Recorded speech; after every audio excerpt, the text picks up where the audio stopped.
While Viking was still in the drawing boards, Assistant Chief of Naval Operations Admiral Dan Gallery had initiated a feasibility study of launching a large rocket from a ship at sea.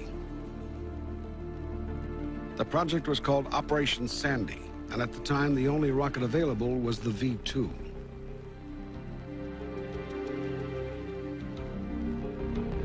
Naval personnel were instructed on fueling and launch procedures. Then 2 of the rockets and necessary equipment were transported across the country and loaded aboard the aircraft carrier USS Midway.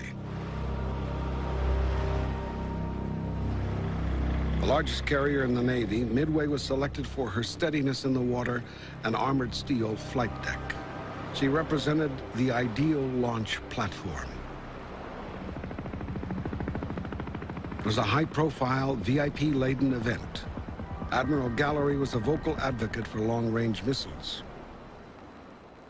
On September 6, 1947, several hundred miles south of Bermuda in the Caribbean Sea, countdown began to the first and only launch of a V-2 at sea.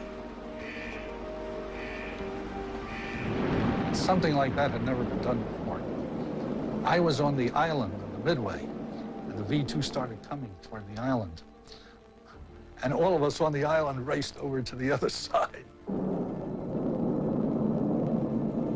The Sandy V-2 tipped almost 45 degrees as it left the ship, struggled to right itself, and finally broke apart at 15,000 feet.